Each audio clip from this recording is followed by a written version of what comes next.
ہماری تاریخ کے عظیم ترین دنوں میں سے یہ 6 ستمبر کا دن ہے۔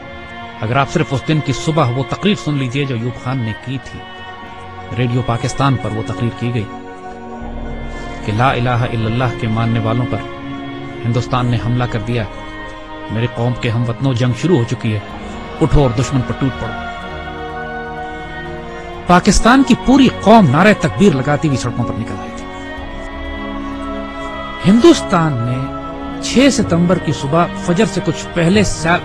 لاہور شہر پہ حملہ کیا اور ان کے جرنیل نے بھڑک ماری تھی کہ ہم 11 بجے تک لاہور جمخانہ میں بیٹھ کر شراب پیئیں گے اور بدماشی کی محفل سجائیں گے۔ دشمن کی طاقت کا بھی پہلے اندازہ کیجئے۔ دیکھیے دشمن 5 گنا بڑا تھا آپ سے، اور اچانک اتنا بڑا حملہ کرتا ہے جس کے اندر ایک ایک حملے میں 500 ٹینک استعمال کیے جاتے ہیں، تقریباً 500 ٹینک لاہور میں، 500 ٹینک کے قریب سیالکوٹ کے اوپر جب حملہ ہوتا ہے، اور یہ دونوں سرحدی شہر ہیں ہمارے۔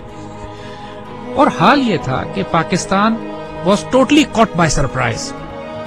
آپ کو واقعہ بتاتے ہیں، واقعات اگر آپ سنیں تو اس سے آپ کو اندازہ ہوگا کہ یہ 65 کی لڑائی کا یہ واقعہ 6 ستمبر کو کیوں ہم اتنے رومانٹک طریقے سے، اتنی محبت اور اتنی پیار سے، ایموشن سے، جذبات سے کیوں یاد کرتے ہیں۔ ایئر چیف نے نور خان صاحب کی دلیری اور جرت دیکھیے، یہی پہ لیڈنگ فرام دا فرنٹ جسے کہتے ہیں، انہوں نے کہا کہ یہ سارٹیز نہیں جائیں گی جب تک میں خود نہ دیکھ لوں کہ یہ کتنی خطرناک ہے ہمارے پائلٹ۔ دنیا کی تاریخ میں پاکستان فوج ایک واحد فوج ہے کہ جس میں آفیسر کیجویلٹی ریٹ سب سے زیادہ ہے، اس لیے کہ ہمارے آفیسرز آگے بڑھ کر لیڈ کرتے ہیں۔ پاکستان نیوی کے پاس ایک سبمرین تھی غازی، اور اس سبمرین نے دشمن کا ناطقہ بند کیا ہوا تھا۔ اس زمانے میں تاریخ ناول اور کتابیں لکھی گئیں کہ سومنات پر محمود غزنوی کے 17 حملوں کے بعد یہ 18واں حملہ، اور پاکستان کی نیوی آگے بڑھ کر سمندروں میں گئی، دوارکا پہ گئی، دوارکا کے قلعے کو تباہ کیا بومنگ کر کے، فائرنگ کر کے، شیلنگ کر کے، اور پھر نکل کر واپس آئی۔ میرے والد توپخانے کے افسر تھے اور سیالکوٹ ہی میں مقیم تھے، سیالکوٹ سیکٹر پہ بالکل سرحد پہ ہمارا گھر تھا میرے، اور جب یہ جنگ شروع ہوتی ہے تو خاندانوں کو، عورتوں کو، بچوں کو وہاں سے نکلنا پڑا، تو اس میں ہماری والدہ ہمیں لے کر نکلی،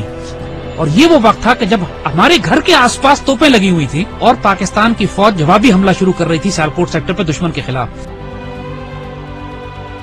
ایسے ایسے معجزات دیکھنے کے ملے ہیں، میرے والد عینی شاہد ہیں اس بات کے کہ ایک سیکٹر پر ہماری توپوں کی مدد کی ضرورت پڑی، ہماری پیادہ فوج کے مورچے تھے جن پہ دشمن کے ٹینکوں کا دباؤ بہت شدید تھا، اور ہماری توپوں کی آخری حد سے بھی زیادہ 2-3 کلومیٹر آگے وہ دشمن کے ٹینکوں کے پوزیشنز تھی، اور جب مدد مانگی گئی تو حساب لگایا گیا کہ ہماری توپوں کے گولے دشمن تک نہیں پہنچ سکتے، اور صورتحال یہ تھی کہ اگر اس وقت مدد نہ دی جاتی اپنی فرنٹ لائن کو تو سیالکوٹ شہر کا ایک پورا سیٹ دشمن قبضہ کر لیتا۔ اللہ کے توکل پر یقین کریں، افسروں کی آنکھوں میں آنسو آ گئے، انہوں نے اللہ کے بھروسے پہ، اللہ کے آسرے پہ کر کے دشمن کی طرف توپوں کا منہ کر کے فائر کیا ہے، اور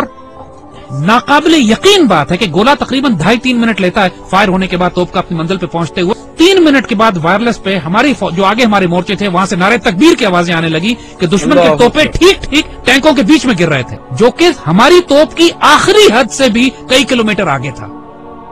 نہ اس سے پہلے کبھی توپ نے اتنا دور فائر کیا، نہ اس کے بعد کبھی اتنا دور فائر کیا۔ اس موقع پر جب ضرورت تھی تو اللہ کی طرف سے تائید آئی۔ ہزاروں واقعات ایسے ہیں،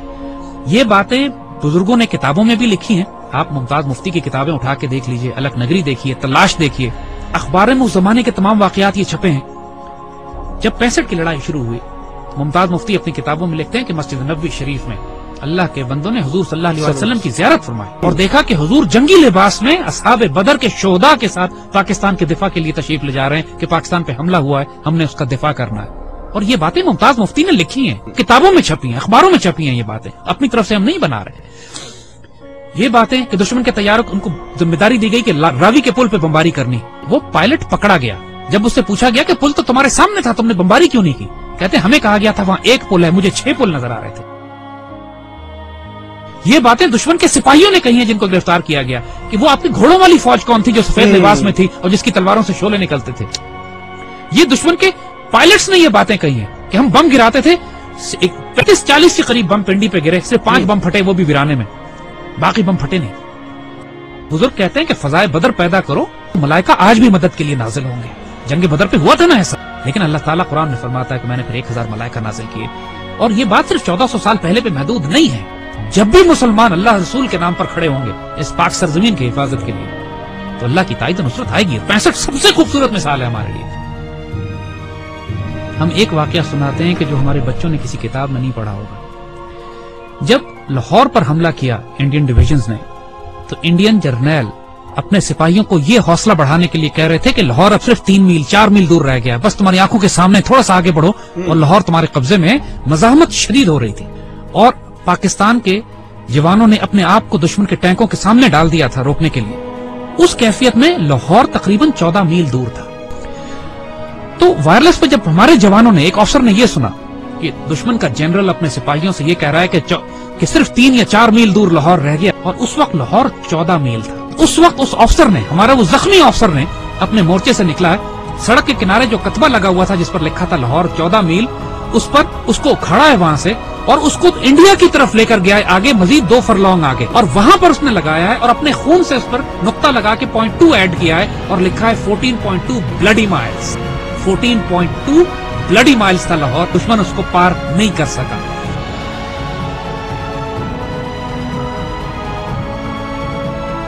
جب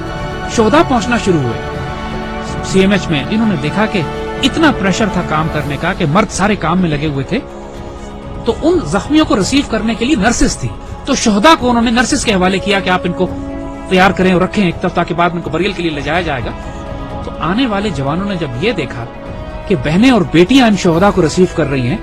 تو ان کی آنکھوں میں آنسو آ گئے۔ واپس جا کے اپنی پوری یونٹ میں اعلان کیا کہ وہ شیرو دلیرو سینوں پہ گولیاں کھانا، پیچھے تمہاری بہنیں تمہیں وصول کر رہی ہیں، ایسا نہ ہو کہ تمہاری پشت دیکھیں اور یہ کہیں کہ یہ بغیرت پشت پہ گولی کھا کر آیا۔ یعنی یہ جذبہ تھا جوانوں میں آگے کہ ہمیں دفن کرنے کے لیے پیچھے ہماری بہنیں کھڑی ہیں، اور سب نے قسمیں کھائیں کہ ہم گولی سینوں پہ کھائیں۔ یہ وہ باتیں یونٹوں کے اندر ہوئی، باتیں نہ ٹیکسٹ بکس میں لکھی جاتی ہیں نہ کتابوں میں، یہ وہ باتیں کہ جو فوجیوں کے سینوں میں دفن ہیں۔ ایسے بھی موقع آ گئے کہ جب دشمن کے ٹینک ہمارے توپخانے کے اتنے نزدیک پہنچ گئے کہ براہ راست توپخانے اور ٹینکوں کی لڑائی شروع ہونے والی تھی۔ کہا جاتا ہے دوسری جنگ عظیم کے بعد سب سے بڑی ٹینکوں کی لڑائی بھی سیالکوٹ میں لڑی گئی۔ باقاعدہ ایک آرٹلری افسر نے کمانڈ دی کہ H E in load and A P load, یعنی ہائی ایکسپلوسیو شیل نکال دو اور اب آرمر پیئرسنگ شیل لوڈ کرو، کیونکہ اب توپ اور ٹینک کی براہ راست لڑائی شروع ہونے والی۔ اور یہ ایسا موقع ہوتا ہے کہ جس کے بعد آر یا پار ہوتا ہے، اور ایسے موقع پہ اللہ نے دھند بھیج دی، بیچ میں دھندیں آ گئی جس کی وجہ سے دشمن کے ٹینک رک گئے، اور جس طرح پہلے کہا تھا کہ پہلے دشمن نے خوف طاری کر دیا اللہ۔ یہی وہ نظریاتی اور روحانی اساس تھی ہماری جو ہمیں پاکستانی مسلمان بناتی تھی۔ وہ کیا چیز تھی جس نے ہمیں سیسا پلائی ہوئی دیوار بنایا؟ وہ یہی کلمہ تھا، لا الہ الا اللہ، جو ہماری دل کی دھڑکنوں میں محمد رسول اللہ ماشاءاللہ۔ اور آج جو 10,000 بچے اور افسر جوان ہمارے شہید ہوئے ہیں پاکستان کے دفاع میں،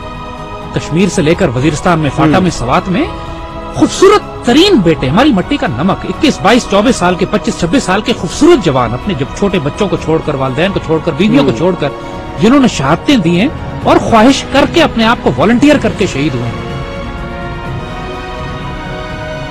بہت بھاری قربانیوں کے بعد یہ پاکستان آپ کے حوالے کیا جا رہا ہے۔ اس پرچم کو گرنے نہ دیں،